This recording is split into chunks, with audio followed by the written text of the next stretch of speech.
Hi, I'm Philip McGuire and I'm the CEO of Inakalum. In this presentation, I'd like to show you how Inakalum can build a geospatial database for local authorities. By geospatial data, we mean that it has embedded location information, allowing us to display it on a map. We gather three different types of data, and they are local authority street assets, public services and amenities, and all other places in the public domain that are of public interest. Some examples of the type of street assets we collect data on are street lighting, street furniture, manholes, and other types of surface access points, including cable, electricity, gas, gullies and drains, hydrants, bollards, traffic lights, road signs, greenery, including flower beds, planters, trees, grass verges, and litter bins. Some examples of the type of data we collect on public services and amenities are public parks, including all entrances to the parks and everything in the park, like benches and picnic areas, walking trails, statues and monuments, outdoor gyms and playing fields, on-street parking and car parks, bike parking, accessible parking and loading bays, libraries, recycling facilities, post boxes, banks and ATMs, all types of government services, including local authority and council services, and places of interest. The last type of data we collect is on all places in the public domain that are not either street assets or public services or amenities. There's a huge number of categories in this type of data, but I'll just show you some examples to give you an idea of the range of data we collect.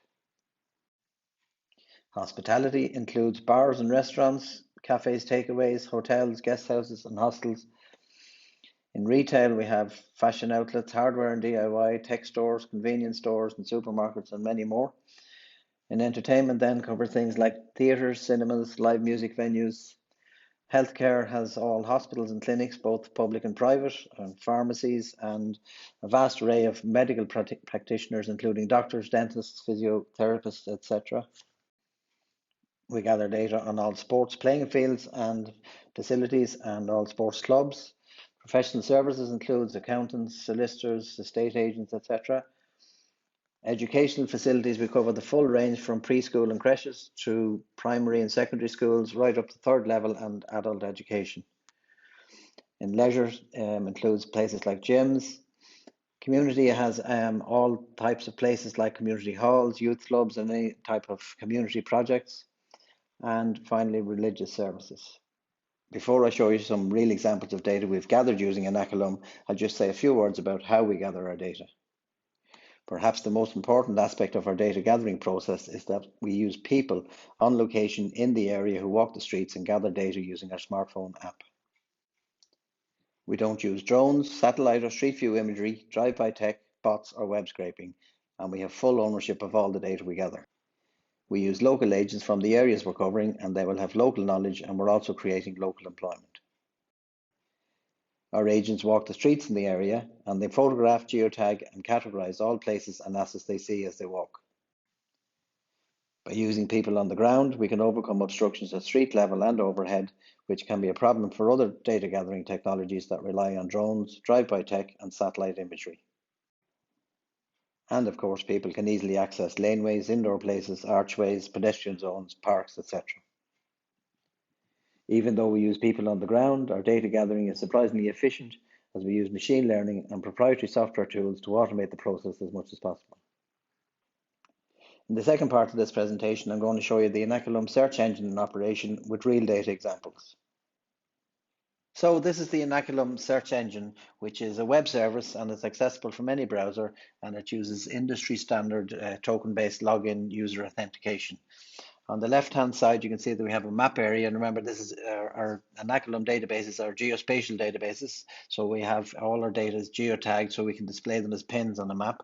And on the right-hand side, the top, you can see a list of categories there, and I'm showing the street assets, the local authority street asset categories at the moment. And if I hover over any of those categories, you can see there's a list of drop-down list of subcategories, and you can select any of them. So I'm just going to run a search now, select all those categories, and what we're looking at here is Wicklow Town, which is a small town of about 10,000 people, and you can see the density of places there. That's the main street in Wicklow Town we're showing, which is about maybe half a mile long, 3/4 of a kilometre long, and there's 1,228 places there. So these are all the street assets, And if I hover over any of the images, the pins there, you'll see that the individual image captured by the agents pops up. Remember, our agents, when they're gathering data, they photograph, geotag, and categorize all places. So there's quite a list, a lot of assets there. So just clear that off. On the right-hand side, before I clear it, I'll just show you that there's all the subcategories displayed there, and I can go in and look at any of those if I want to see, for example, the bollards. I can hover over any of those there. Again, if I hover over the list item, the pop-up shows you the image gathered there. Or if I hover over the pin, the individual pins, you'll see that the pins jump up on the map there, so you can see exactly where they are on the map. So I just clear that off there. That's a lot of that. You wouldn't normally run a search like that. Wouldn't be very useful because it's a bit cluttered. But if I just clear all that, and maybe we'll run some more specific search. So let's just take the lighting, for example. So let's look at the street lighting, the column lighting. So I'll just run that search. So there's all the lightings in the main street. I might just zoom in on that a little bit. Take a section of the main street there. And if I wanted to add, I can append results to that. So if I wanted to show, for example, some of the street furniture, show all the litter bins and the public benches, I can do that. And you see they're added to the map there. So now I have three different listings. So the layering of results is something that we're very keen on in Inakalum, to make sure that you can get the results on the same map. You can get different result sets displayed. You can also notice that there's a keyword search here. So if I put in bollard, for example, and search that, I don't have to select the category, but it adds all the bollards there. So again, if I hover over them, you'd see that they pop up on the map.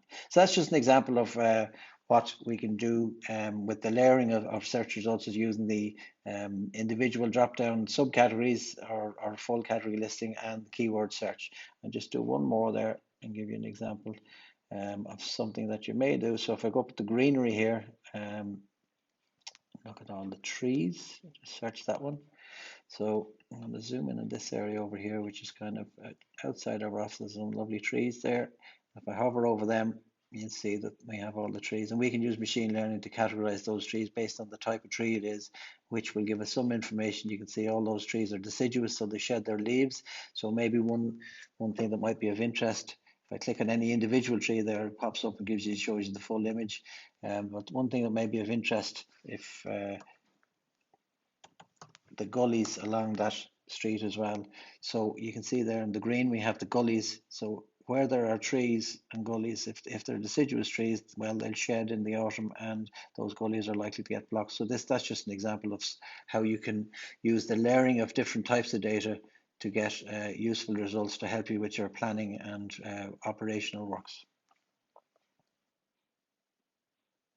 Now we're going to look at some public services and amenities in our Inakalum database, and for this we're going to look at the data set from Dublin City, which is everywhere inside the M50 ring road in Dublin, with about just under 200 square kilometre area. So we start by looking at some of the parking. I won't do them all because there's over 4,000 of them, but we'll just look at the bike racks and the accessible parking. And this is for the entire city, so you can see there's the accessible parking in blue, and then the brown pins are bike parking. So if I hover over any of them, now you can see all the bike racks and the accessible parking spots. Again, the layering of data in different data sets on one map and one search is very important in Inakalum.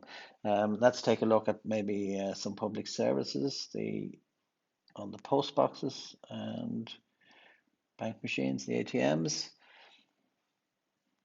Again, there's a lot more post boxes, but you can see they're all individually photographed, geotagged, and then the banks are in the blue. You can see the ATM machines there in blue.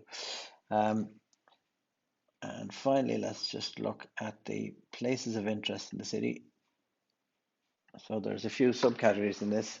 Again, if you hover over any of the categories up there, you get a drop-down list of these places of interest, and they're all selected there, but you can select individual subcategories. So we have art galleries there, famous landmarks, etc. Let's just take a look at one or two of them. The public parks, we have all the public parks there. If I hover over any of the list items, you see it popping up there. And if I just hover over the pin, you'd see that it pops up on the map to show you where it is. The public libraries. So this is all the public libraries in Dublin, and historical sites and buildings.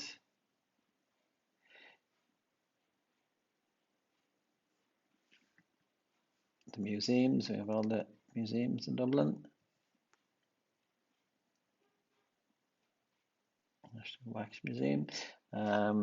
And one that's interesting, I find interesting always, is the street art. So anywhere there's official graffiti, I suppose it is street art, we have that all tagged as well. So I might just zoom in on an area here. So if you want to put an address in here, you can type in Dublin 2, which is the city centre area, and zoom in on it. And I have the places of interest selected. So I'm just going to add those other categories that we previously did: accessible parking, bike rack, and the public services, then ATM, post box, just to show you that we can layer all the data and put it all into one map. So there's no limit to the number of layers you can have and the number of data sets. And that's a very important feature of Inakalum, is that we layer different data sets so that you can find everything on the one map. So you have a set of pins and a set of categories to match them. The last type of data I want to look at in our Inakalum geospatial database is all places in the public domain that are not either public services and amenities or local authority street assets. And I'll just look at some examples and give you an idea of the kind of data we collect. So let's look at the restaurants in Dublin city centre. This is an area of about a mile square in Dublin city centre. You can see there's 631 restaurants in that small area. And if you scroll down through the list, you see that we have all the restaurants classified so that you can find the type of food you're looking for. You can also hover over the list, the category list, and you can pick any individual items from that there if you don't want to find all the restaurants. If you hover over any of the pins on the map, again, you'll see a pop-up image of the individual place. Or if you click on an individual pin, you'll get the contact details at the bottom there: phone number, email address, and website. So that's the restaurants in Dublin. Now let's have a look at the bars in the city centre area. Again, same idea. Hover over the pin to see them there, or you can drop down the list and go hover over the pin. And if you're on the list and you hover over the pin there, you'll see the corresponding pin pops up on the map, so it'll give you an idea where it is. So that's the bars. Let's have a look at the convenience stores. If you want to grab a newspaper and a takeaway coffee, on the convenience stores around the city centre area, that's them. Shopping, if you're shopping for clothes, you can see there's different categories in there.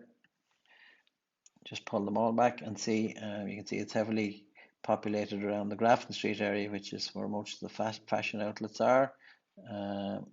That's the shopping. Let's have a look at the healthcare. So there's doctors, dentists, etc. around the Dublin City area. Next, have a look at the education. So everything from creches right up to third level education. You can see the list there: primary school, secondary school, third level. Sports facilities in the city centre. So there's a lot of different categories in sports there. And finally, let's have a look at the professional services. This is everything, accountants, solicitors, etc. So quite a few of them in the city centre, 737 of them. So accountants, architects, auctioneers, etc. So that gives you an idea of the type of data that we gather in the public domain that's not in the local authority street assets or public service and amenities categories. In this final example, I just want to show you how Inakalum allows you to mix different result sets from different data sets on the same map. So we're looking at Wicklow Town here, the main street. I'm just going to show you the takeaway outlets on the main street. There they are. So just hover over them there, you see their takeaway outlets. And now I'm going to switch over to the local authority assets data set. And I'm going to click the append button and show you where the litter bins and public benches are in relation to the takeaways. So on the one map there, we're learning three sets of results. So if I look in there, there's litter bins, public benches and takeaways. So you can see how the local authority facilities are distributed in relation to everything else that's happening in the community. That's just a simple example to show you how that layering works. Thank you for watching this presentation on Inakalum. If you'd like to find out more about how we can build a geospatial database for your town, city or council, our contact details are on screen. Thank you.